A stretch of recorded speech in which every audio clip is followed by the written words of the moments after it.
নমস্কার বন্ধুরা, সুস্মিতাস রান্নাঘরের আর একটা নতুন ভিডিও দেখার জন্য সকলকে স্বাগত। আজ শেয়ার করবো দুর্দান্ত একটা ব্রেকফাস্টের রেসিপি, মশলা ওটস। এটা ব্রেকফাস্ট নয়, ডিনারেও কিন্তু খেতে পারো, কিংবা বাচ্চাদের স্কুলে টিফিনেও দেওয়া যেতে পারে। যেমন হেলদি তেমন কিন্তু খেতে খুবই সুস্বাদু হয়, খুব চটজলদি রান্নাটা হয়ে যায়। তো চলো দেখে নিই কী করে করবো দুর্দান্ত ওটসের এই খিচুড়ি রেসিপিটি। আর এই ওটসের খিচুড়ি করার জন্য প্রথমত আমি এখানে ওটস নিয়ে নিচ্ছি একটা বাটির মধ্যে। তো ছোট বাটি নিয়েছি, ছোট বাটি মেপে আমি 2 বাটি মতো ওটস নিয়েছি। যে কোনো বাটি, কাপ বা মেজারমেন্ট কাপ মেপেও নিতে পারো। তো এখানে যেহেতু আমি 2 কাপ মতো 2 বাটি মতো ওটস নিয়েছি, সেই জন্য এই বাটিরই আবার 1 বাটি মতো নিয়েছি মসুর ডাল। তো আজকে এই মসুর ডাল দিয়ে করব। তো খেয়াল রাখবে 2 বাটি ওটসের জায়গায় কিন্তু 1 বাটি মসুর ডাল নিয়েছি।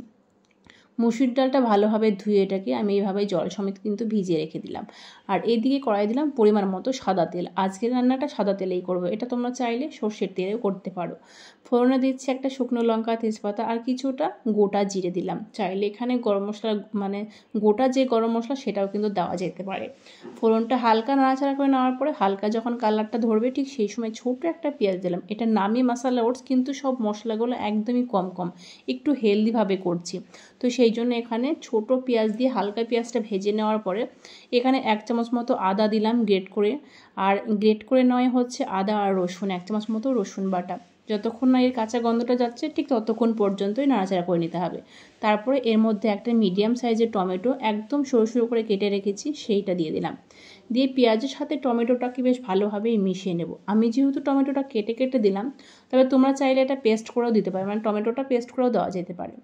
এবার এর মধ্যে 1 চামচ মতো দিয়ে দিচ্ছি নুন। এই কারণে নুনটা দিলাম, টমেটো তাহলে খুব সহজেই কিন্তু নরম হয়ে যাবে সেই জন্য। দিয়ে কিছুক্ষণ নাড়াচাড়া করে নেওয়ার পরে এবার 2টো চেরা কাঁচা লঙ্কা দিলাম। লঙ্কাটা নিজেদের পছন্দ মতোই দেবে, চাইলে দিতেও পারো, নাও দিতে পারো। আর এবার 1/2 চামচ করে সব মশলা দিচ্ছি, রেগুলার যে গুঁড়ো মশলাগুলো। 1/2 চামচ হলুদ গুঁড়ো, 1/2 চামচ কালারের জন্য কাশ্মীর লঙ্কা গুঁড়োটা ব্যবহার করলাম, 1/2 চামচ জিরে গুঁড়ো, 1/2 চামচ ধনে গুঁড়ো। বেশ ভালোভাবে মিশিয়ে নিলাম, তবে মশলার পরিমাণটা কিন্তু খুবই কম, সব কম দেওয়ার চেষ্টা করবে। আর এইবার এর মধ্যে যে মসুর ডালটা আমি ধুয়ে রেখেছিলাম বললাম, সেই ডালটা আমি দিয়ে দিলাম।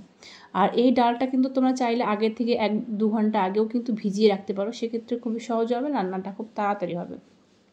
মুসুরির ডালটা বেশ ভালোভাবে মশলার সাথে বেশ ভালোভাবে একটু মিশিয়ে নিয়ে ওই বাটি মেপে আমি 1 বাটি মতো জল দিলাম। জলটা এই কারণে দিলাম, ডালটা সেদ্ধ করার জন্য।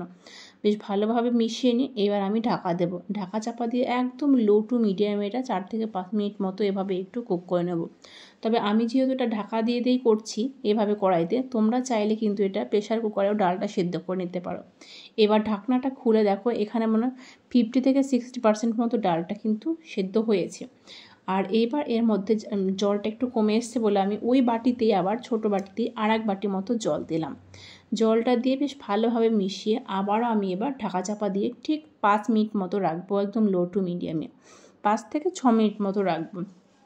তো আমি এখানে ডালটা এভাবেই সেদ্ধ করছি, তোমরা চাইলে আগেও কিন্তু প্রেশার কুকারে এটা সেদ্ধ করে নিয়ে তারপরে কিন্তু মশলার সাথে মিশিয়ে দিতে পারো, কিন্তু আমি সেই কাজটা করিনি, সেটা করলে আরও চটজলদি হবে।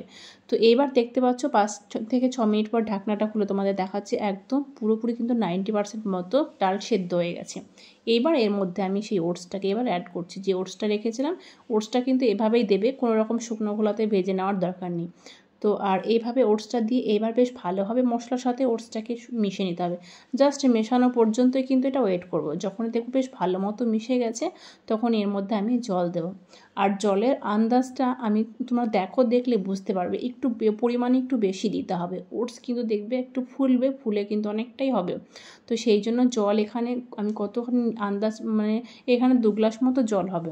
তো 2 থেকে আড়াই গ্লাস মতো জল দিলাম। আর 1 চামচ মতো, 1 চামচ নয় 1/2 চামচ মতো নুন দিয়ে এবার ঢাকা চাপা দিয়ে একদম হাই ফ্লেমে এটাকে রেখেছিলাম। হাই ফ্লেমে এই কারণেই রাখলাম, যখন এরকমভাবে দেখো একটু বলক আসবে, বলক এসে যখন ঢাকনাটার গায়ে লাগা হবে, পড়ে যেন না যায়, সেই জন্য আর কি ঢাকনাটা খোলা। তো এইবার আমি দ্বিতীয়বার ঢাকনাটা খুলে একটু নেড়ে চেড়ে দেবো। এই কারণেই নেড়ে দিচ্ছি, কেন কি নিচে যেন লেগে না যায় সেদিকে কিন্তু খেয়াল রাখতে হবে, সেই জন্য একটু নেড়ে চেড়ে দিয়ে এইবার গ্যাসের ফ্লেমটা একদম পুরো লো টু আমি মিডিয়ামে করে দিচ্ছি। এবার আমি ঢাকা চাপা দিয়ে লো টু মিডিয়াম আছে একদম 3 থেকে 4 মিনিট মতো এটাকে কুক করে নেব। 3 থেকে 4 মিনিট কুক কুক করলে কিন্তু পুরোপুরিভাবে খিচুড়িটা রেডি হয়ে যাবে। তো দেখতে পাচ্ছ রসটা অনেকটাই কিন্তু টেনে এসছে, আর নামানোর পরে কিন্তু আরও টেনে যাবে। তো সেই জন্য আর এই খিচুড়িটা একটু হেলদি, মশলাপাতি অনেক কম দিয়েছি, আর এই খিচুড়িটা কিন্তু একটু পাতলাই রাখবো, এই অবস্থায় রাখবো। আর কোনো কিছু এখানে মোটামুটি দেখবে গরম মশলা গুঁড়ো কোনো কিছু দেওয়ার দরকার হবে না, কিন্তু একটু টেস্টের জন্য ধনেপাতা কুচো আর হাফ চামচ মতো দিয়ে দেবো ঘি। ঘিয়ের পরিবর্তে একটু বাটারও দিতে পারো, তবে একটু ঘি আর ধনেপাতা কুচোটা দিলে টেস্টটা কিন্তু দুর্দান্ত হয়। ব্যাস মিশিয়ে নিলেই কিন্তু রেডি দুর্দান্ত হেলদি এই ওটসের খিচুড়ি। তো এইভাবে ব্রেকফাস্ট ডিনার তোমরা একবার ট্রাই করতে পারো। এটা হচ্ছে লাঞ্চেও খাওয়া যেতে পারে। যারা একদম ডায়েট মেনটেন করছো তারা কিন্তু এভাবে হেলদি খিচুড়ি করতে পারো। আর এই খিচুড়ির সাথে কোনো কিছুই লাগে না, শুধু একটু সেদ্ধ ডিম কিংবা ডিমের পোচ করেও কিন্তু খেতে পারো, দুর্দান্ত খেতে লাগে। যদি ভিডিওটি ভালো লাগে অবশ্যই লাইক কমেন্ট বেশি বেশি করে প্রিয়জনদের মাঝে শেয়ার করে দিও। আর যদি তোমরা একটুকু উপকৃত হও অবশ্যই চ্যানেলটিকে সাবস্ক্রাইব করে দিয়ে পাশে থাকো। আজকের মতো এই পর্যন্তই, পরের দিন নেক্সট কোনো ভিডিওর সাথে দেখা হবে।